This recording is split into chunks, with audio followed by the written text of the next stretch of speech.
Cette capsule d'information à l'antenne de TVRL vous est présentée en association avec le groupe Savoie, les Résidences Soleil. Cette semaine, nous allons vous parler de l'importance de bien choisir sa résidence. Parce que vous savez, bien des fois, on arrive dans une résidence, on a 75 ans, 76 ans, on n'a pas besoin énormément de services. Mais quand on avance en âge, bien des fois, on a besoin de services.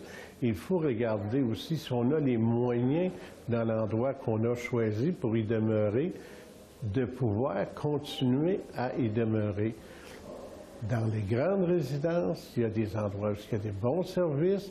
Aux résidences Soleil, même, on a des fiches qui vous donnent exactement ce que ça peut vous coûter.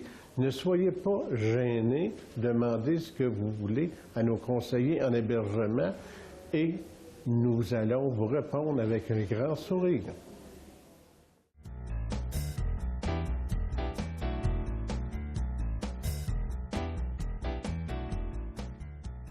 Bonjour et bienvenue à cette nouvelle édition du magazine électronique Vos Finances, publié par TVRL, Télévision régionale de Laval, dont on vous donnera les coordonnées tout à l'heure.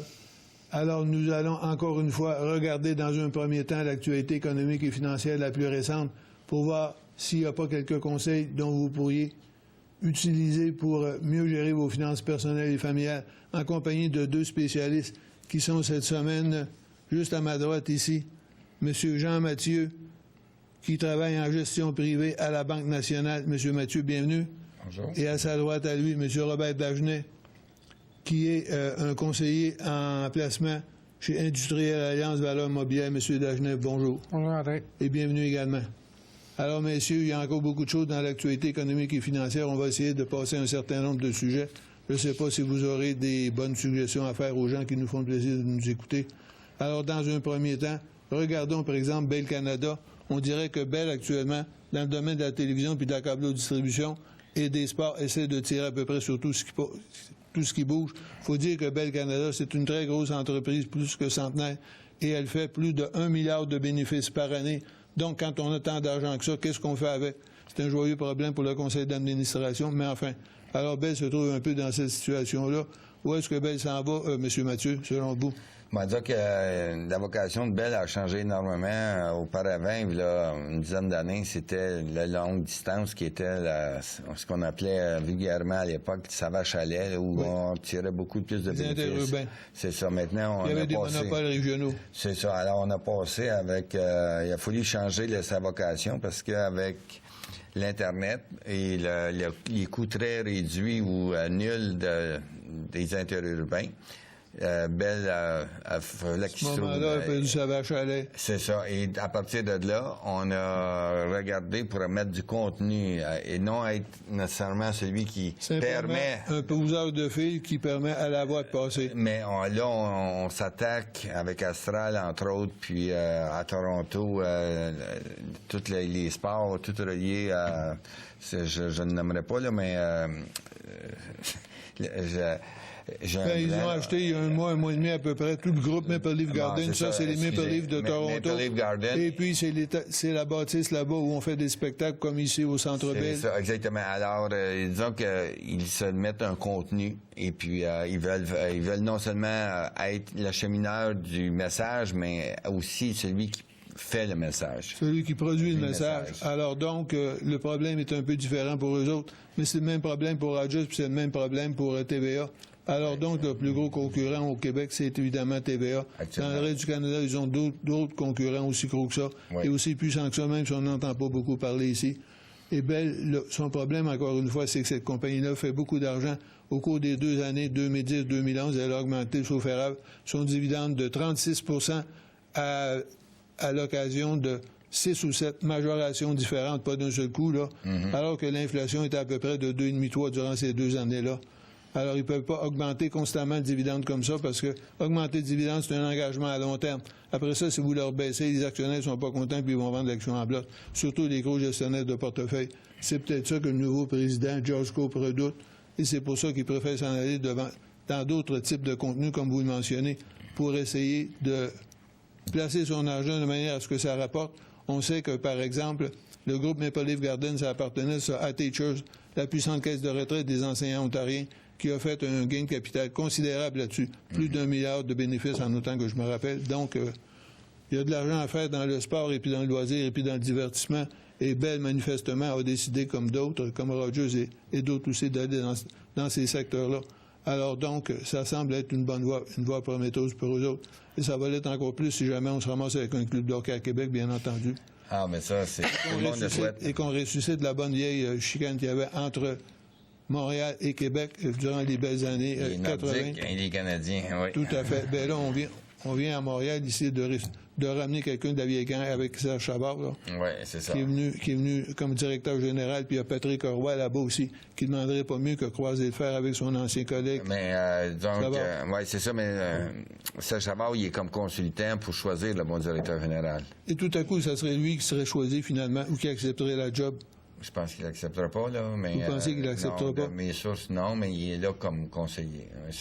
Disons qu'il C'est peut comme ça assurer qu'il a été présenté, mais on sait qu'il y a encore beaucoup de gens dans la Ligue qui le connaissent et qui le respectent. Et il y a beaucoup de joueurs aussi, et il connaît la game, comme on dit, de haut en bas et de gauche à droite, au complet. Parce qu'il a passé, je pense, 18 ans ou 20 ans dans la Ligue nationale comme joueur. Si on calcule les 2-3 ans qu'il est allé jouer à Winnipeg à un moment donné, pour son ami John Ferguson à l'époque. Oui, c'est ça. Alors donc, Savard, c'est un gars qui connaît la game et c'est pour ça que George Molson est allé le chercher pour l'amener, pour voir qu'est-ce qu'on pourrait faire avec ça, parce que ça n'a pas de bon sens qu'est-ce que le club a fait cette année ou n'a pas fait, c'est-à-dire. Alors donc, on va voir qu'est-ce que ça va donner ça aussi. Mais George Cope, lui, a compris lors des derniers Olympiques que ce qui était important, c'est pas seulement les bidules qu'on vendait aux gens, c'est aussi les images qu'on mettait dedans, puis les informations qu'on mettait dedans. Exactement. Et avec 1 milliard de bénéfices par année, bien évidemment, on a de l'argent à dépenser dans des bons projets. En réalité, il reprend ce que Jean Monty faisait à l'époque où il a été démis de ses fonctions. Là. Tout à fait. Sauf que Monty, lui, c'était La convergence. Jean Monty, c'était plutôt, lui, du côté de, par exemple... comment ça s'appelait sa fameuse compagnie qui a fait faillite finalement, là? Nortel, qui était le joyau de la couronne à l'époque, vous avez dit tout à l'heure, la vache à lait, des interurbains. Bien, le joyau de la couronne technologie, c'était Nortel, et puis on sait ce que ça vaut maintenant, ça a fait faillite littéralement. Alors là, on est en train d'essayer de ressusciter d'autres contenus. On va voir qu'est-ce que ça va donner au cours des prochaines années. Et puis, il y a eu d'autres problèmes, comme le scandale de SNC-Lavalin, dont on parle encore aujourd'hui dans les médias, parce que semble-t-il que l'Assemblée annuelle s'en vient, et quand l'Assemblée annuelle s'en vient, on envoie la circulaire de procuration aux actionnaires, et là-dedans, il y a des chiffres, notamment le salaire des hauts dirigeants, et on a constaté que le président qui vient de démissionner avait eu, en 2011, malgré les scandales, un salaire de 5 milliards 300 millions. 5 millions. 5 millions 300 000 $ ou 5 millions 600 000, quelque chose comme ça. Et là, bien, il y a des gens qui regardent ça et disent ça n'a pas de bon sens. Il y a des gens qui crèvent de faim, puis il y a des gens qui font des millions de dollars pendant ce temps-là. Il faudrait peut-être expliquer aux gens qu'un salaire comme ça, c'est pas juste un salaire que le gars reçoit tous les 15 jours sous forme d'un chèque de paye, là. Non, il y a des bonus, il y a des options, il y a des choses attachées avec tout ça. Puis, disons qu'il y a peut-être dans son contrat aussi quelque chose qui était prévu. Au je cas connais pas où il démissionnerait parce que... Ou on le congédierait plutôt. C'est ça. Disons, être assis comme président, c'est une belle c'est une belle chaise, mais c'est fragile en même temps. C'est ça, vous avez un conseil d'administration qui vous surveille constamment. C'est ça. Et donc, autrement dit, vous avez une douzaine de nuits de boss à peu près, sans parler des clients et des gros actionnaires en plus de ça, qui appellent constamment, évidemment, le président pour avoir des informations particulières. Alors donc, semble-t-il que quand on voit des gros salaires comme ça, il faut faire attention, parce que, comme vous dites, ça comporte certains éléments. On m'a dit déjà, des gens qui avaient fait des calculs là-dessus, que 75 ou 80 du salaire était variable. Donc, des bonus, comme vous disiez, ou alors des stock options, le droit d'acheter des actions à un certain prix, ou des choses comme ça. Est-ce que les gens qui nous écoutent accepteraient, eux, d'avoir 75 ou 80 de leur salaire qui serait variable en fonction de leur job, en fonction des résultats qu'ils obtiennent dans leur poste de travail? C'est ça. J'ai un gros doute là-dessus, mais les présidents des grandes compagnies, comme ça, ils n'ont pas le choix. Le mode de rémunération, il est comme ça. C'est ça. Alors, il faut faire attention. Puis, il y a une partie de ce mode de rémunération qui est dilué sur plusieurs années aussi. C'est pas toute la même année, même si c'est annoncé dans la même circulaire de la même année. Le gars, il touche pas tout ça la même année, évidemment, là, parce que, justement, il y en avait au moins la moitié de l'impôt là-dessus. M. Dagenet, vous suivez ces choses-là aussi. Oui, Qu'est-ce que vous pensez de Bell Canada, par exemple? Non, Bell Canada, le problème avec Bell présentement, moi, mon opinion personnelle, c'est qu'ils ont accentué vraiment le commercial tout en laissant tomber un petit peu le particulier. Bell, présentement, il y a la concurrence de Vidéotron. Puis au niveau service à clientèle, d'après ce que j'entends, j'ai eu de l'expérience moi-même, que Bell Canada, présentement, c'est le service à la clientèle est délaissé. Oui, on retourne vraiment vers la vente, la vente. Mais le service à la clientèle laisse énormément à désirer. Ça fait plusieurs années qu'à l'occasion des assemblées annuelles, le président du conseil d'administration promet de se tourner vers ça. Parce que si vous allez chercher des nouveaux clients, mais que vous en perdez autant, vous n'êtes pas plus avancé à la fin de l'année, finalement. C'est la raison pourquoi Vidéotron a augmenté sa part de marché énorme au Québec, justement à cause du service à la clientèle un petit peu déficient de Bell Canada. OK, bon. Dans un autre ordre d'idée, on a parlé tout à l'heure de Nortel. Il y a une autre belle compagnie canadienne dont on parlait beaucoup il y a quelques années. C'était le fameux BlackBerry. Et évidemment, la compagnie qui le produit, Research in Motion ou RIM pour les intimes. Donc, Research in Motion, semble-t-il, serait dans le gros trouble. Un de ses présidents fondateurs, Jim Balsillie, a démissionné cette semaine. Où on l'a démissionné, c'est des gros gestionnaires de portefeuille à ce moment-là qui appellent puis qui font de la pression auprès du conseil d'administration pour remplacer le président quand ça va mal. Et là, la rumeur dit que l'autre président fondateur pourrait démissionner lui aussi au cours des prochains jours ou des prochaines semaines. Alors, est-ce que ça va si mal que ça chez Research in Motion? On va dire que on parle, c'est de la technologie. Avant, ils étaient les leaders mondiaux. Et maintenant, c'est plus exactement ça. Ils sont en vive concurrence.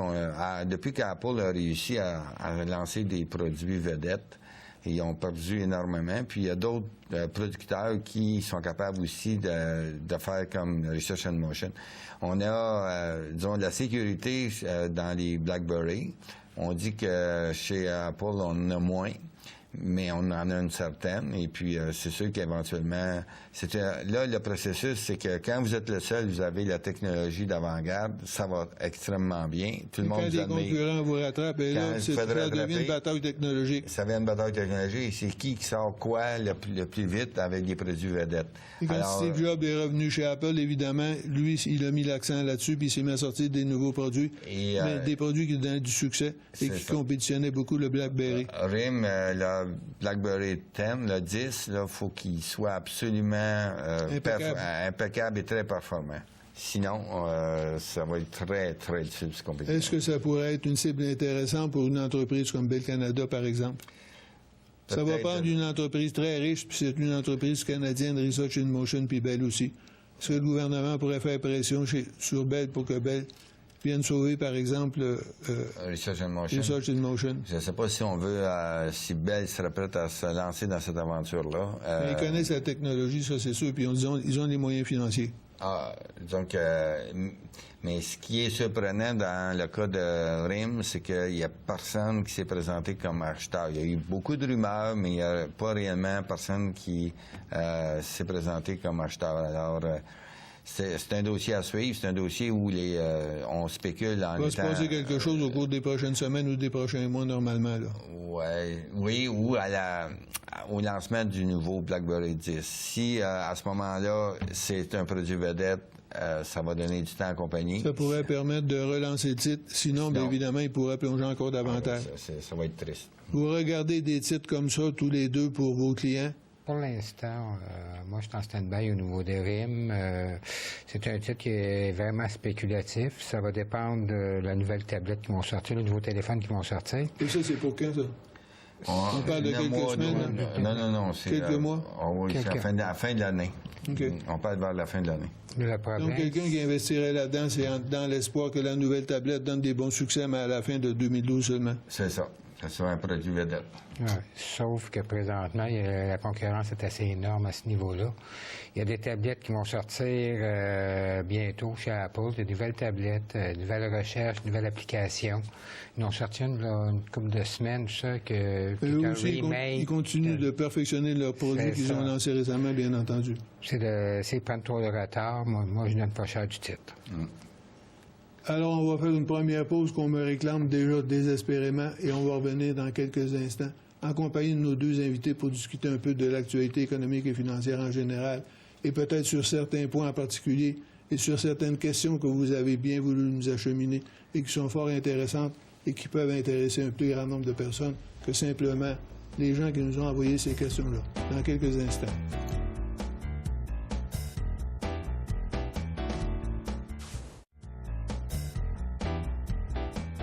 Alors, nous voilà de retour pour le deuxième de 4 blocs de cette émission, comme d'habitude, en compagnie cette semaine de M. Jean Mathieu, gestionnaire privé à la Banque nationale, et de M. Robert Dagenet, qui est conseiller en placement auprès d'Industriel Alliance Valeurs Mobilières. Alors, messieurs, bienvenue encore une fois. Et là, on a regardé un certain nombre de points ici, mais habituellement, peut-être que vous avez remarqué, vous, d'autres choses dans l'actualité économique et financière qui vous intéressent ou qui vous préoccupent. Je vous vois toujours avec vos tableaux et vos graphiques quand vous venez ici, M. Mathieu. Est-ce que vos chiffres disent quelque chose d'intéressant de ce temps-ci? On va dire que, comme vous savez, la bourse en 2012 a été très vigoureuse. Et là, on est en une période où on peut facilement faire un recul de, je sais pas moins, 5-7 %. Mais le moteur qui était auparavant en Chine et en Inde et s'est déplacé pour les États-Unis. Ça a été un peu la surprise où le consommateur américain s'est mis à dépenser davantage.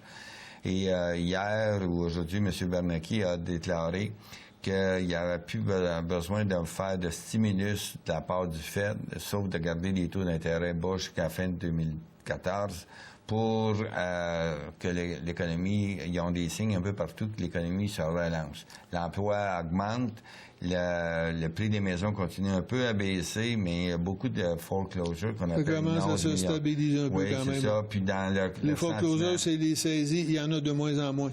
C'est ça, mais on a retardé en 2011 il y avait des actions collectives, etc. Et on a retardé certaines foreclosures, mais là, on est au maximum de l'année 2012. Ça a un impact négatif un peu sur le prix des maisons. Par contre, quand ça va être passé, la nouvelle construction augmente, va dans la bonne direction. Le sentiment du consommateur en général est plus positif qu'il l'était. Alors, c'est toutes des bonnes nouvelles. Et un peu partout dans les données économiques, les Américains sont en avance sur, exemple, le Canada ou ça. Le Canada demeure un endroit privilégié. Toutefois, on a nous, notre force, c'est les matières premières. Alors, la Chine, on a un taux de croissance entre 7-7,5 % de prévu au lieu de 9-10. Comme on avait depuis quelques années. C'est ça. Alors, ils peuvent nous causer des surprises agréables. À 6-7 %, c'est plus confortable. Le train risque moins de dérailler dans des courbes, par exemple. C'est exact. Et là-bas, il y avait un problème avec l'inflation et qu'ils tentent de réduire. Et dans l'indice des prix à la consommation, là-bas, les aliments sont inclus dans une hauteur de près de 30 %, ce qui n'est pas nécessairement le cas en Amérique. Alors, chez nous, si on tenait compte de ça, le taux d'inflation serait pas mal plus élevé. C'est ça. Alors, dans la façon de regarder. Maintenant, la Chine a baissé son taux directeur pour de près, il y a à peu près un mois. Pour soutenir ses exportations. Et, disons, la croissance interne également, parce que les Chinois ont appris dans la classe moyenne qui s'est créée à dépenser eux aussi. Et puis, parce qu'ils gagnent un salaire, c'est pas un système. Et à dépenser même à crédit.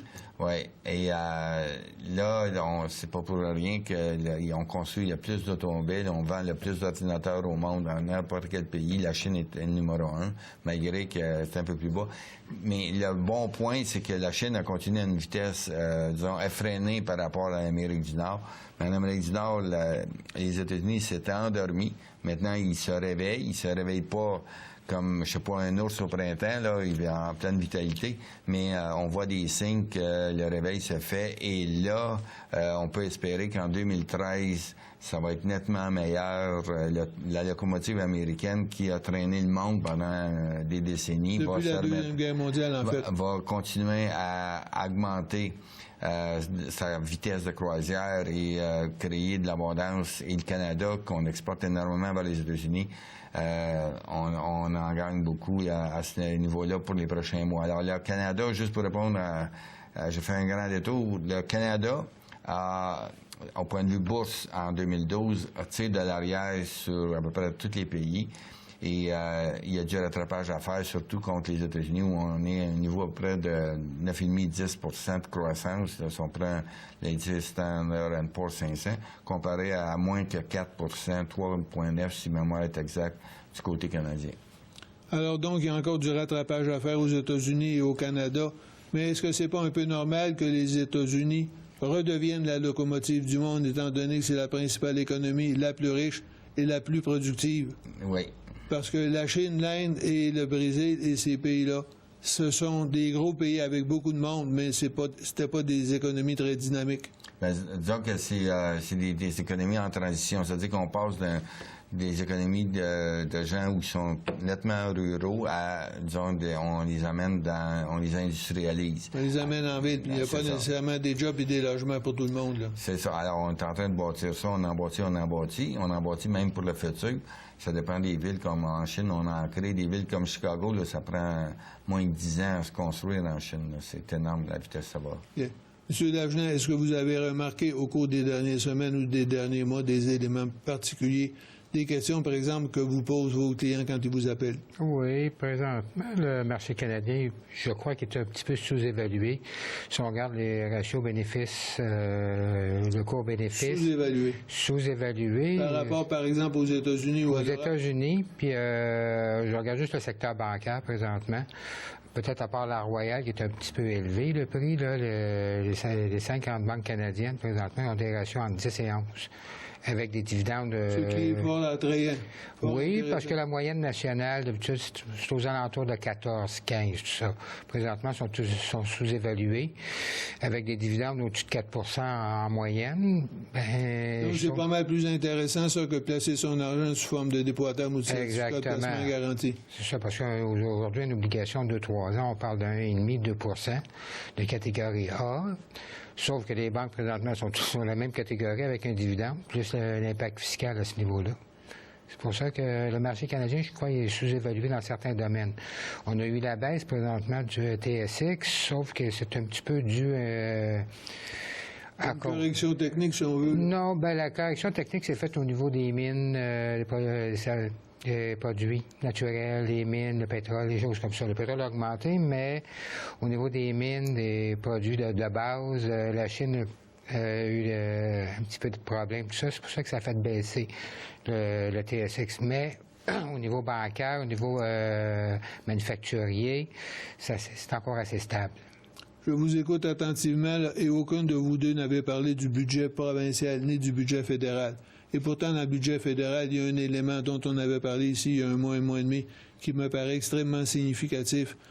J'avais dit il y a un mois et demi ici que ça allait se faire. Ça s'est fait, c'est dans le budget. Parce que j'avais rien deviné et puis j'ai pas de boule de cristal, là. Simplement que M. Harper était allé au mois de janvier à Davos, en Suisse, et avait dit il va falloir qu'on regarde ça même au Canada, c'est-à-dire la possibilité de repousser l'âge normal de la retraite, qui est fixé chez nous depuis la Deuxième Guerre mondiale sous Ferrer, à 65 ans. Là, on va repousser ça à 67 ans, mais de façon graduelle, là, oui, au cours des prochaines années. On va commencer ça va être effectif en 2023. Là, seulement, donc, c'est pas demain la veille, il n'y a pas de panique pour demain, là. Non. Donc, si les gens qui ont plus que 54 ans ne seront pas affectés, mais ceux qui vont être en bas, qui ont moins de 54 ans, ils le seront. Mais disons que ça m'a pas surpris du tout parce que les grands pays, une des façons de réduire l'endettement des pays, c'est de faire travailler plus longtemps les gens. C'est ça. Alors, parce que les gens qui travaillent, évidemment, rapportent au gouvernement. Ils payent plus de taxes et d'impôts, puis ils peuvent épargner davantage. Puis les épargnes, ça, c'est des sommes d'argent qui vont être imposées plus tard, là, quand on va sortir ça des REER, par exemple. C'est ça, exactement. Alors donc, ça, c'est pas un problème qui vous paraît majeur. Non. Pour les gens qui n'ont pas 54 ans et moins, là, d'abord, ça ne les concerne pas, eux autres. Bien, dire que ça les concerne parce qu'ils vont être, eux autres vont être directement affectés parce que tous les calculs de leur retraite vont se faire sur l'âge de 67. C'est ceux qui ont 54 ans et plus qui ne seront pas affectés du exact. Évidemment, le Québec avait décidé et va annoncer incessamment qu'il va faire la même chose que les autres provinces et que le gouvernement fédéral. Parce que ça, ce sont des règles qui sont déterminées à Ottawa, mais habituellement, assez rapidement, les gouvernements provinciaux embarquent et suivent les mêmes règles aussi. C'est ça, oui. Mais comme je vous dis, il n'y a pas d'urgence demain matin, mais l'idée, c'est que mondialement, on augmente l'âge de la retraite dans les grands pays industrialisés, où le Canada n'a fait que suivre. Oui, mais il y a la question aussi que quand ça a été installé, dans les années 45-50, la moyenne de vie était peut-être de 72 ans. Présentement, il y a des personnes de 80-85 ans. C'est qu'on vient de rallonger la retraite. Il y a des coûts. C'est ça que j'avais expliqué il y a un mois et demi quand j'avais parlé de cette histoire-là de M. Mulroney qui m'avait surpris dans son discours à Davos. C'est parce que je prenais l'exemple de mon propre père quand il a pris sa retraite il y a 35 ou 40 ans. C'était 65 ans. Alors que ça lui plaît ou ça lui plaît pas, on l'avait mis dehors tout simplement, à 65 ans avec une belle montre. Et sauf que lui, bien évidemment, l'espérance de vie est en 72 ans à ce moment-là. Il avait donc la possibilité normale et moyenne de vivre de 65 à 72 pendant 7 ans. Et pour économiser des sommes d'argent pour approvisionner ces 7 années-là, bien évidemment, il avait travaillé pendant 35-40 ans. Là, aujourd'hui, il y a des gens qui voudraient travailler en contrat de 5-40 ans, mais pour pourvoir aux besoins d'une retraite qui va durer non plus 7 ans en moyenne, mais 14-15 ans, comme le dit M. Dagenet, en moyenne. Et là, bien évidemment, il y a quelque chose qui ne marche plus dans l'adéquation. Là. Il y a un des deux chefs qui ne marche plus. On ne peut pas subventionner 15 ou 20 ans de retraite avec le même nombre d'années de travail qu'on faisait il y a 25-30 ans. Et la seule façon de résoudre le problème, bien, c'est de repousser l'âge de la retraite, tout simplement. Mais ça va changer quoi, ça, dans les grandes conventions collectives et dans les budgets des familles et chez les épargnants? Présentement, il y a beaucoup de fonds de retraite qui sont déficitaires. Même, je pense qu'il y avait Teachers hier, Statut Teachers, qui était en déficit de 9,1 milliards. Tout ça, mais il faut que le monde s'arme pour renflouer ces caisses de retraite. Il faut que les professeurs ontariens payent un peu plus cher, ou alors parce que si on calcule sur les revenus de retraite de ces sommes placées-là, les taux d'intérêt étant très bas, puis comme il y a une bonne partie de cet argent-là qui est placé en revenus fixes, donc avec des taux d'intérêt, quand les taux d'intérêt sont très bas, bien évidemment, ça rapporte très peu. Et si les marchés boursiers ralentissent un peu eux autres aussi, bien là, l'autre partie va ralentir aussi. Pour ajouter à ce que vous dites, c'est les actuaires avaient des présomptions qu'en moyenne, ces grandes caisses de retraite-là avaient 7 ou 7,5 % de rendement en moyenne par année. Et là, de ce temps-là, avec les taux d'intérêt qui vont rester bas aux États-Unis, en tout cas dans le court terme, jusqu'en fin 2014, ça crée... au Canada aussi. Alors, tous les pays industrialisés, disons, c'était une façon d'assainir la situation. La propre finance des gouvernements de ces pays-là. Alors, les assumptions, c'est-à-dire les hypothèses actuarielles, je devrais dire, sont différentes, mais doivent être différentes maintenant, et on va le voir dans les régimes. Alors, le temps de renflouer les régimes, quand on va être négatif, là, ça va être beaucoup plus long et difficile. On parle de long terme ici, on parle d'une correction qui pourrait durer 10, 12, 15 ans. Oui. Et non pas une affaire de quelques mois, d'un an ou deux. Là. Non, c'est trop important. Trop rapide. Oui, c'est ça. La récupération va être difficile à effectuer au cours des prochaines années. Mais alors, au cours des dernières années, quand vous avez fait des beaux tableaux pour vos clients en leur disant, voici, avec tel taux de rendement puis tel taux d'inflation, voici ce que tu pourrais avoir à la retraite. À ce moment-là, vos grands tableaux, ça ne vaut plus grand-chose. Bon, Liberté 55, je pense qu'on va oublier ça. M. Harper a dit c'est Liberté 67. Même 75 peut-être. Non, là, ça va être Liberté 67 d'après M. Harper. Puis encore, c'est pas sûr que ça va convenir à tout le monde, ça. Exact. Alors voilà, on va faire une deuxième pause et on va revenir ensuite pour poursuivre cette discussion avec quelques autres sujets fort importants parce que des fois, dans une première partie, on regarde les avantages d'une question. Ensuite de ça, il faut regarder les inconvénients ou le contraire, comme cette question qu'on vient de soulever, par exemple. Il doit certainement y avoir des avantages à quelque part, sinon les gouvernements n'auraient pas fait ça. Là. Oui, c'est sûr. C'est pour les protéger. Et pour protéger les citoyens. Non, pour se protéger eux-mêmes pour diminuer le déficit. Sinon, on se ramasserait avec 7-8 personnes sur 10 et non pas 2-3 personnes sur 10 qui pourraient toucher du supplément de revenu garanti. Et là, c'est des gouvernements qui seraient en difficulté financière très sérieuse. Même les pays solides comme le Canada. Alors, on fait cette pause et on revient dans quelques instants, donc.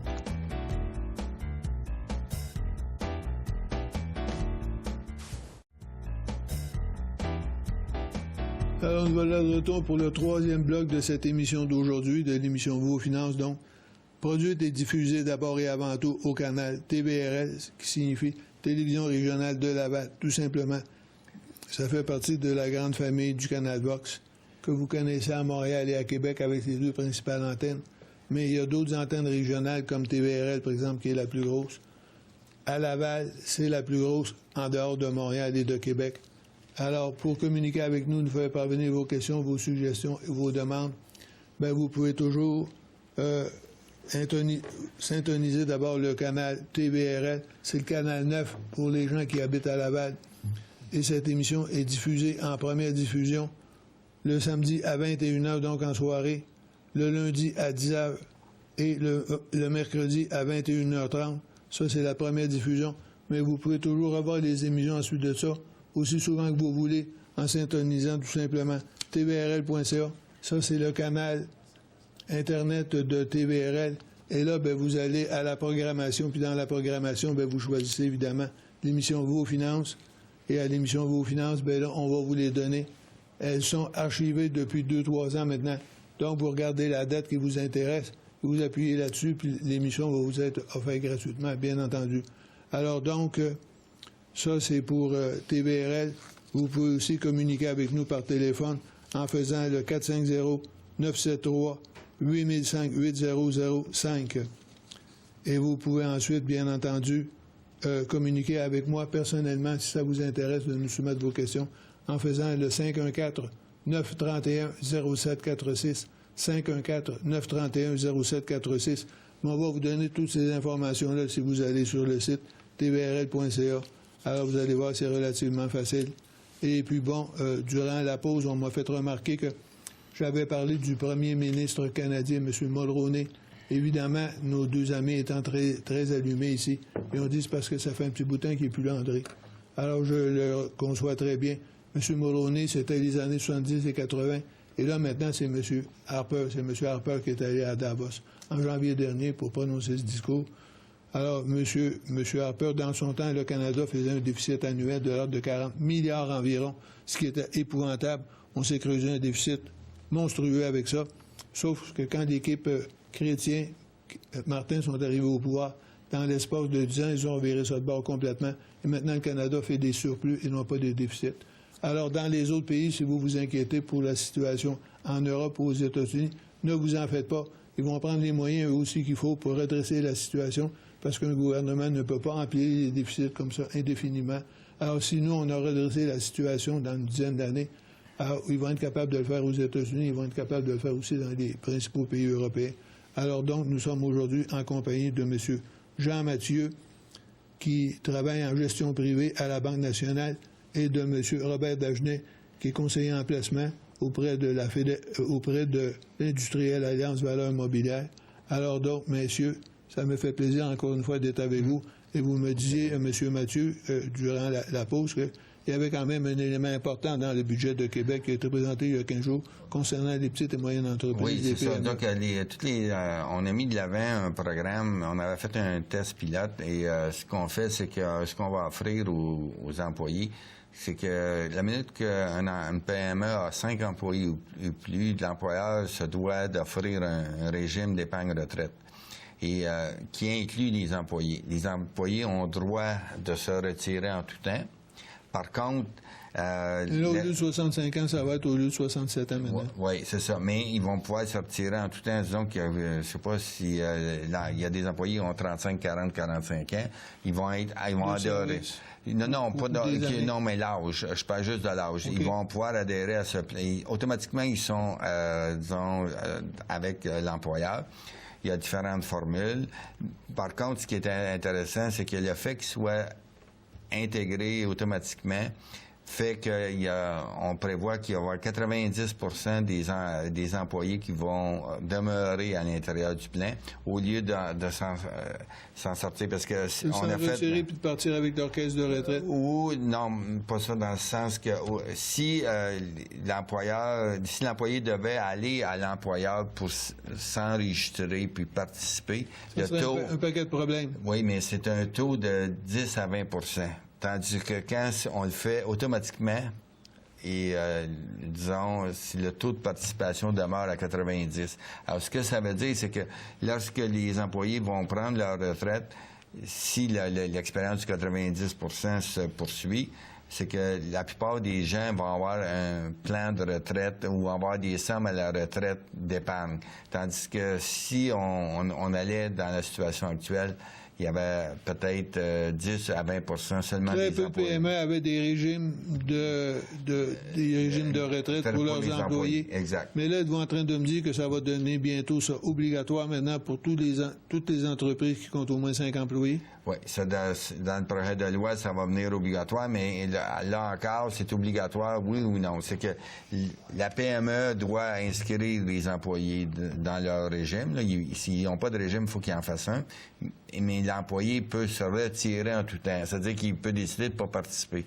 Mais l'expérience... C'est obligatoire pour l'entreprise, mais pas nécessairement pour les employés qui, eux, ont toujours le privilège de se retirer. Mais l'expérience dans les expériences pilotes qu'ils nous ont fait à date, c'est que 90 des employés demeurent ou plus. 90 dans le régime. Tandis qu'autrement, il n'y a même pas 10 ou 20 qui, lorsque l'employeur décide de former un plan de retraite pour ses employés qui adhèrent. Mais ça n'a rien à voir avec le régime de rente du Québec. Non. Ou le Canada Pension Plan dans les autres provinces. Non. C'est un régime supplémentaire. C'est ça, pour les employés qui n'en ont pas. Donc, toutes les entreprises vont être obligées, 5 employés et plus, vous dites, vont être obligées d'offrir comme ça un régime de retraite. Est-ce que l'employeur va cotiser aussi? Parce que il y a différentes formules. Dans le régime de rente du Québec, l'employeur cotise moitié avec l'employé. Je pourrais pas vous donner l'exactitude dans ça. Là, il va falloir regarder les modalités quand ça va sortir. C'est ça, exactement, quand les rulings vont sortir là-dessus. Mais je vous donne l'essence du contenu, là. Mais ça me semble que ça n'a pas fait de grand bruit, ça, quand ils ont sorti le budget provincial. Comment ça se fait que les porte-paroles des PME n'ont pas grimpé dans les barricades à ce moment-là? Je ne sais pas, mais disons, je pense que c'était une situation qui était bienvenue. Alors, disons que souvent, ce qui fait beaucoup écho dans les budgets, c'est ce qui est, les gens trouvent qu'il ne fait pas de sens ou c'est trop, en quelque part, mais quand ou ça fait sens... les nouvelles taxes qu'on nous impose ou les nouveaux problèmes comme ça qu'on nous cause. C'est ça, mais quand c'est comme quelque chose qui est un positif, on en parle moins, évidemment. Quand c'est à l'avantage des contribuables, évidemment, on en parle moins, on reste plus discret dans les médias. Sauf que ça me paraît énorme, moi, ça. C'est pas aussi important, je pense, que le report de la retraite de 65 ans à 67 ans, mais le fait qu'on oblige toutes les petites entreprises maintenant de 5 employés et plus à offrir à leurs employés un régime d'entreprise, un régime de rente de l'entreprise comme les grandes. Oui, c'est ça. C'est étalé, là, ça va jusqu'en 2015. Okay. Mais disons qu'il faut qu'ils se conforment. Il faut toutes celles qui ont 5 employés. Puis c'est ce que j'ai lu, en tout cas, moi, dans l'article de loi. Et les employés qui vont changer d'entreprise, qu'est-ce qui va se passer? Leur caisse de retraite va suivre avec eux, j'imagine? Comme ça se fait dans le cas du régime de rente du Québec? J'imagine que oui. Je peux pas j'ai pas vu le contenu de Parce qu'on sait que dans les petites entreprises, le taux de rotation du personnel est très élevé, là. Exact. Alors, si les gens changent de place, ils peuvent amener le régime de rente du Québec avec eux, mais est-ce qu'ils vont pouvoir aussi amener leur fonds de pension accumulé dans le régime de l'entreprise? J'imagine que oui. Ben, en tout cas, ça va être une des règles, sinon le régime ne le verra pas, évidemment. Si le gouvernement veut que le régime lève, il va falloir que l'employé, parce que cet argent-là lui appartient, il va falloir que l'employé puisse amener cet argent-là avec lui, bien entendu. Et vous, dans vos plans que vous faites pour vos clients, vous allez être obligé de tenir compte de ça aussi. Oui, on va tenir compte. Combien d'argent accumulé dans ton régime de rente de l'entreprise, en plus du régime de rente du Québec? Exactement. Qui, lui, concerne tous les travailleurs. C'est ça, mais le régime va être imposé par le gouvernement, en parenthèse présentement, parce que le projet de loi n'est pas encore passé vraiment. Sauf que ça va peut-être accentuer des cotisations au niveau du régime d'épargne retraite aussi, là, qui existe déjà, mais qu'il y a à peu près 30 du monde qui cotise présentement. Bon, à partir de là, est-ce que le monde va cotiser plus dans le REER que là-dedans, que dans ce nouveau fonds-là? Ça, c'est à voir. Et là, l'employé va avoir le choix ou bien de mettre de l'argent dans son REER personnel ou bien de mettre ça dans un genre de REER forcé de l'entreprise, un REER obligatoire. Parce que c'est de ça dont vous parlez. Là. Ça va être un REER obligatoire, un REER collectif. Oui, dire obligatoire de la part de l'employeur, mais pas de l'employé. L'employé a le choix. Toujours la possibilité de se retirer, lui. Oui, c'est ça. Comme il n'est pas obligé de cotiser en REER non plus, évidemment, ni en UCD d'ailleurs. Exact. C'est toujours laissé au choix, ça, du travailleur, C'est le libre choix du de travailleur. l'épargnant, du travailleur. Mais si on commence l'habitude d'épargner, on peut, même si les sommes ne sont pas extraordinairement élevées, ça permet d'accumuler des sommes appréciables après 20 ans ou 30 ans. Là. Mais mettons que sur une carrière, supposons qu'on calcule une carrière d'un travailleur normal, disons de 40 ans de travail, par exemple. Même s'il change à tous les 3-4 ans ou 4-5 ans d'employeur, supposons qu'il travaille durant 40 ans, en accumulant systématiquement des sommes d'argent à chaque mois ou à chaque paie durant 40 ans, ça va finir par faire des sommes d'argent très intéressantes, comme vous dites, effectivement. Ouais, c'est ça. Et c'est une façon pour le gouvernement de dire, regarde, venez-vous-en pas chez nous avec ça, là, avec votre problème de dire, j'ai passé de revenus à la retraite, donc je voudrais un supplément de revenus garanti. Parce que là, on vous a donné des outils pour accumuler de l'épargne. Puis j'imagine qu'il va y avoir des avantages fiscaux reliés à ça aussi. Parce que si on met de l'argent là-dedans sans avantages fiscaux, les gens vont s'en aller plutôt dans le REER personnel, évidemment. C'est ça. Enfin, alors donc, voilà une nouvelle intéressante.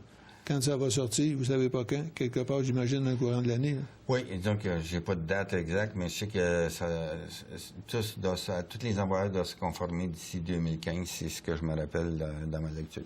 Et ça, c'est relativement court parce qu'on parle de 3 ans ici. Oui.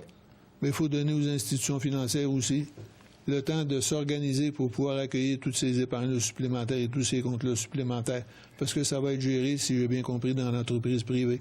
C'est-à-dire dans les banques, les caisses populaires, etc.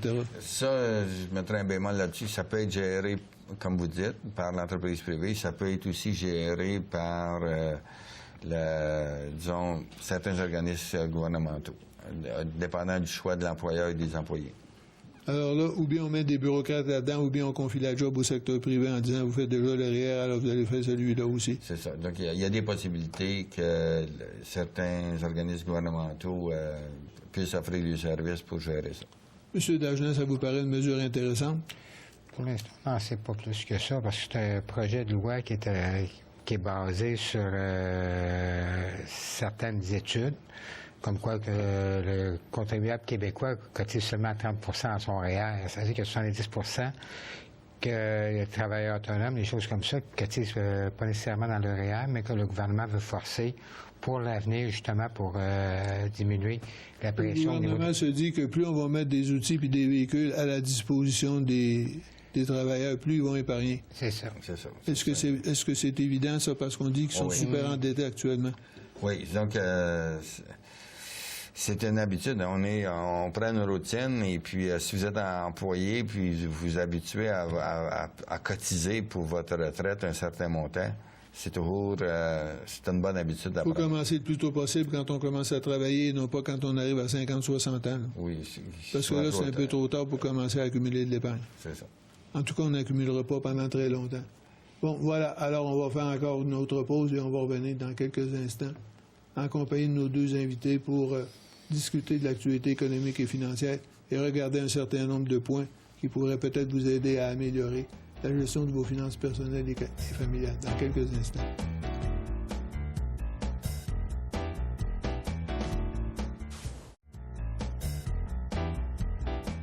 Alors, nous voilà de retour pour le 4e et dernier bloc de cette émission, en compagnie aujourd'hui de M. Jean Mathieu, conseiller en gestion privée à la Banque nationale, et de M. Robert Dagenet, conseiller en placement chez Industriel Alliance Valeurs Mobilières. Alors, messieurs, donc, avec un petit peu de patience encore, on va faire le 4e bloc. Mais là, je vais vous mettre un petit peu sur le grill, parce que les gens qui nous écoutent, ils veulent bien se faire parler de l'actualité économique et financière présente et récente, mais ils veulent aussi savoir qu'est-ce qui s'en vient.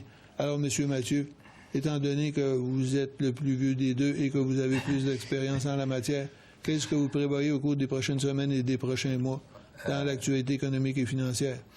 C'est une grande question. Disons que Si elle était facile, je ne vous l'aurais pas posée. Disons que ce que je peux dire, c'est comme le marché. Je vais parler du marché boursier. Okay. Le marché boursier, en général, cette année, devrait récupérer de 2011. Ou septembre 2011, et se mettre en marche dans l'espoir de 2013 en Amérique, en tout cas, ça fonctionne bien. En Europe, on a un peu plus de difficultés parce que on a l'Espagne qui semble peut-être à risque. On est nerveux sur l'Espagne, un peu comme on l'a été envers la Grèce, là, mais disons qu'on n'est pas dans une situation aussi tragique en Espagne qu'en Grèce actuellement. mais ça peut le devenir s'ils ne sont pas capables d'aller lever des fonds internationaux. Mais ce que je veux dire, c'est que dans le marché boursier, on devrait avancer. Il y a deux, moi je dis c'est comme un bicycle en tandem. Quand les bénéfices sont au rendez-vous, il faut que l'économie soit aussi en rendez-vous. C'est-à-dire que le gars qui est en arrière, la personne qui est en arrière sur le bicycle, c'est les bénéfices. Et quand lui, il pédale seul, c'est difficile. Alors, l'augmentation des bénéfices, elle est là actuellement. On est au-delà autour de 10 %, alors, ce qui est très bien, parce que la moyenne des dernières 150 ans, c'est 7,5 %. Et en avant, c'est l'économie. Alors, l'économie qui, aux États-Unis, est endormie, se réveille. Le Canada suit, là, actuellement. Et ça, c'est de bonne augure. Alors, on devrait graduellement, puis on va avoir le résultat des élections américaines à l'automne. Et dépendant de qui va être au pouvoir après ça, ça devrait être un stimulus ou un désavantage. Pour les 3-4 prochaines années. C'est ça. Alors, dire que les perspectives économiques et boursières sont à la hausse, à lente progression aux États-Unis, un peu semblable au Canada, mais ça va relativement... la tendance est à la hausse plutôt qu'à la baisse, disons, ou neutre. Alors, après une année 2010 difficile et une année 2011 encore plus difficile, vous nous dites que 2012 va être pas mal meilleur et 2013 aussi, vraisemblablement. 2013 devrait être meilleur que 2012. 2012, on est en transition vers 2013. Dans les deux cas, ça devrait être une croissance lente, mais à force de monter une pente, rendu en 2013, la pente, on va avoir monté pas mal par rapport au début de 2012. Donc, pour les 12 à 15 prochains mois, il y a encore pas mal d'argent à faire sur les marchés boursiers? Oui, il devrait y avoir une ou deux corrections techniques, là, au minimum, mais ça, on est un peu proche. normal. Quand ça a monté trop fort, il faut que ça corrige un peu, là. Parce qu'on a connu une meilleure trimestre aux États-Unis depuis 1998. Alors, on recule de beaucoup, là. Ça fait un sacré bout de temps de ça, là. Alors, c'est normal qu'on ait une correction, mais on le fait avec dans une perspective où la situation mondiale devrait s'améliorer. Monsieur Dagenet, vous avez aussi des analystes financiers chez vous puis des économistes qui regardent la situation de près. Qu'est-ce qu'ils prévoient pour les prochains mois puis les prochaines années? À peu près la même chose que M. a dit. Il va y avoir une augmentation au cours de 2012. Il va y avoir le résultat des élections au mois de novembre aux États-Unis qui peut avoir une influence assez drastique. On va connaître des fluctuations assez marquées. Quand on parle d'assez marqué, ça peut être des fluctuations de 1 ou 2 %. Si on compare à 2009, 2010, on avait des fluctuations de 6-7 % par jour à la hausse ou à la baisse. Ça, c'est énervant.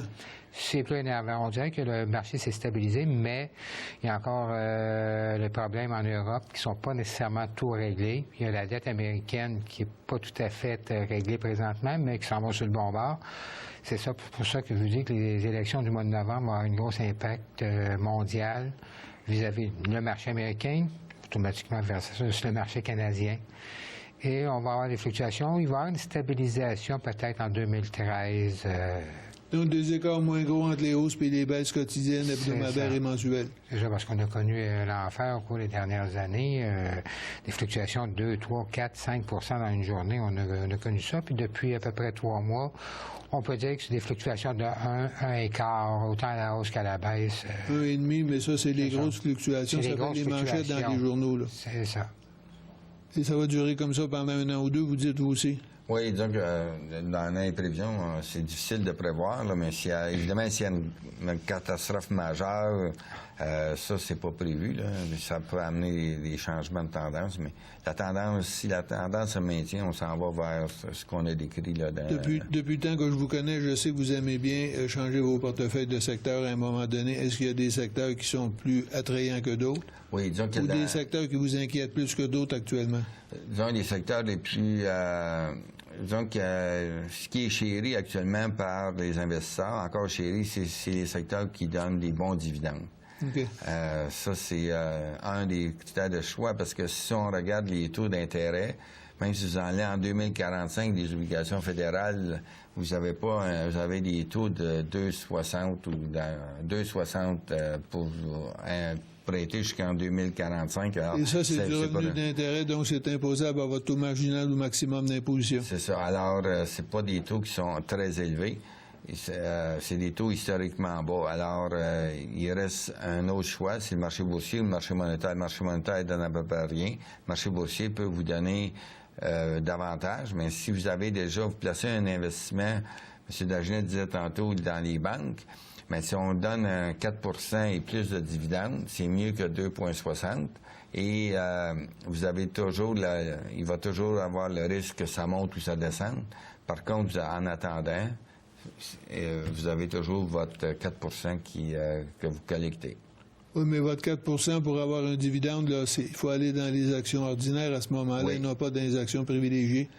Non, pas nécessairement. Les actions privilégiées, disons que c'est parce qu'elles sont perpétuelles, ils n'ont pas de date d'échéance, c'est pas nécessairement le meilleur véhicule. Oui. Mais dans les actions ordinaires, vous êtes quand même, les banques canadiennes sont très sécures, là, mondialement et au pays. Et dans les actions ordinaires, vous participez aux bénéfices, tandis que dans les actions privilégiées, vous ne participez pas habituellement aux bénéfices. C'est un peu l'équivalent de la dette, c'est ça. Oui. OK. Oui. Alors, de toute façon, il y a tellement de titres ou de dettes ou de propriétés qu'avant d'acheter quelque chose, il faut bien s'informer auprès de son conseiller financier et se faire expliquer dans le menu de détail qu'est-ce qu'on achète. Ouais, toujours bon de savoir qu'est-ce qu'on fait parce que que si les taux montent ou les taux baissent, évidemment, les différents produits vont pas faire exactement la même réaction. Exact. Vous avez parlé d'une bicyclette tout à l'heure. Moi, dans une vie antérieure, on m'avait dit, écoute, les taux d'intérêt et puis la bourse, c'est comme une balançoire à bascule. Quand ça monte à un bout, ça descend à l'autre bout, forcément. Ça ne peut pas monter les deux bouts en même temps, puis ça ne peut pas descendre les deux bouts en même temps. Or là, vous nous dites qu'aux États-Unis et au Canada, ici, les taux d'intérêt sont très bas et vont demeurer bas très longtemps, au moins jusqu'à 2014. Peut-être même que dans quelques mois, ils vont nous annoncer 2015-2016. Alors, tant que les taux vont demeurer très bas, les marchés boursiers vont continuer de monter, parce que les gens qui ont des épargnes, ils n'ont pas d'autre choix. Ou bien vous prêtez votre argent, ou bien vous l'investissez dans une compagnie en achetant des bonnes compagnies, mais des bonnes compagnies qui versent des dividendes. On parle des grosses compagnies ici, et non pas nécessairement des PME. Là. C'est ça, exact. On parle de métro et non pas nécessairement de Couche-Tard, par exemple. Oui, c'est un bon exemple. Bien, c'est parce que Couche-Tard, un des actionnaires importants de Couche-Tard, c'est Métro, comme vous le savez sans doute. 18-20 c'est ça. Alors, donc, des grandes compagnies qui versent des bons dividendes, et quand la compagnie va cesser de verser des dividendes, bien, on sort de là parce que le titre va tomber comme une roche, évidemment. Oui, mais donc actuellement, c'est la prévision des bonnes compagnies, normalement, c'est rare qu'ils auront à payer sur les dividendes. Parce qu'une bonne compagnie, elle n'est pas devenue bonne du jour au lendemain, elle est devenue bonne au fil des ans, donc elle ne va pas devenir mauvaise du jour au lendemain. Non. Si elle ne change pas de secteur. C'est ça, exactement. Je vous ai mis un petit peu dans l'eau chaude tout à l'heure en vous demandant si vous achetiez Research in Motion. Prenons la SNC Lavalin. C'est un titre qui vous paraît attrayant actuellement ou c'est un titre dont il faudrait se méfier parce que selon vous, il n'a peut-être pas fini de baisser? Bien, donc, quand il y a des scandales ou qu'il y a des gens, on ne sait pas si c'est de la fraude ou ça, des pots de vin, en tout cas, disons quand la situation n'est pas un mélange de tout ça, là, à ce moment-là, la confiance ou la crédibilité de la compagnie, le management de la compagnie est mis rudement à l'épreuve. Pour certains, c'est des opportunités d'achat. Pour d'autres, c'est exactement le temps qui va. C'est la panique, c'est le temps de sortir de là puis de mettre ses billes à la caisse pot, par exemple. C'est toujours la même chose. C'est que quand vous avez bâtir une crédibilité, soit pour une compagnie, soit pour un individu, on y met des décennies. Et puis, pour la défaire... Ça peut se détruire dans quelques jours ou quelques heures seulement. Alors, disons, le remplacement du président, le conseil d'administration, est-ce qu'il y a des changements, est-ce qu'il y a des orientations, il y a des procédures différentes qui vont être mises de l'avant pour éviter ce genre de choses-là dans le futur? Peut-être que, j'imagine que oui. Mais est-ce que le public l'investisseur en général va apprécier, va refaire confiance à SNC Lavalin? On peut être sur le... Monsieur Mathieu, quand un titre, c'est-à-dire, tombe comme ça ne veut pas dire que le carnet de commandes a rapissé de moitié. Ça ne veut pas dire que la haute direction a été changée de moitié. Le président a changé, mais il y en a toujours 3-4 autour qui peuvent le remplacer à pied levé éventuellement. Là. Oui, je suis d'accord avec vous, mais c'est la crédibilité. Disons, c'est parce que si vous avez les grandes institutions qui le mettent de côté, ça peut avoir un impact de plusieurs années, ça. Les grandes institutions, là, vous parlez des banques, des compagnies d'assurance, vous parlez aussi des caisses de retraite, vous parlez de ce qu'on appelle les investisseurs institutionnels. C'est ça. Ceux qui achètent des gros paquets d'actions et puis qui peuvent les revendre aussi rapidement. Les fonds communs de placement font partie de cette catégorie-là aussi, bien entendu. C'est ça. M. Dagenet, vous êtes d'accord avec ça? Oui, la SNC-Lavalin pourrait refaire un petit peu son image en ayant un peu plus de transparence lors des prochains trimestres. À la prochaine assemblée annuelle, ils vont jurer qu'ils vont le faire à l'avenir, ça, c'est certain. Exactement, ce qui pourrait peut-être ramener un petit peu l'investisseur vers SNC-Lavalin, parce que Lavalin, qui est une des plus grosses compagnies d'ingénierie au monde, les bénéfices sont là présentement. C'est pour ça que ça reste un bon titre pareil. Oui. Malgré tout, qu'est-ce qui s'est passé moralement, c'est un petit peu indéfendable, sauf que la compagnie, si on la regarde du côté monétaire, si on la regarde du côté investisseur, ça reste une bonne compagnie pareille. Et non pas sur le côté moral, parce qu'on n'investit pas dans une compagnie à cause de la moralité, on investit dans une compagnie pour faire de l'argent. Oui, sauf qu'au niveau journalistique, le côté moral est bien, bien important. Je sais que dans le milieu, il se passe certaines choses. Est-ce qu'on sait tout? C'est une question de transparence pour tout le monde, en fin de compte. Alors, on va essayer de suivre ça de près au cours des prochaines semaines. Je vous remercie beaucoup pour toutes ces informations. Alors donc, nous avions aujourd'hui le plaisir d'accueillir M. Jean Mathieu, qui est conseiller en gestion privée à la Banque nationale, et M. Robert Dagenet, conseiller en placement auprès de l'Industrielle Alliance Valeurs Mobilières. Messieurs, ce fut un plaisir. On aura peut-être l'occasion d'en parler encore dans quelques mois, pour vous confronter avec vos prévisions pour voir si c'est ça qui s'est produit. En attendant, est-ce qu'on parie un petit dollar sur M. Obama aux États-Unis? Donc, il y a plus de chances de se faire élire maintenant qu'il y a 3 mois. Maintenant, ça dépend si ça va être M. Romney ou... Habituellement, un deuxième mandat, ça va quasiment de soi aux États-Unis, à moins qu'il y ait eu des problèmes majeurs. Bien, il y a eu des problèmes majeurs. Par exemple. Non, mais il y a eu des problèmes majeurs. Il est sorti d'une guerre. Oui, c'est ça. Alors donc, ça va être à suivre de près, bien entendu. Et je remercie nos 2 invités et je remercie bien sûr notre équipe technique qui a fabriqué cette émission pour vous. Et je vous remercie beaucoup aussi d'avoir été là, bien sûr. Alors, si on a pu vous rendre service, ça nous a fait grand plaisir et on essaiera de poursuivre sur la même voie au cours des prochaines semaines. Merci beaucoup d'avoir été là. Bonne fin de journée tout le monde, bonne fin de semaine et à la prochaine.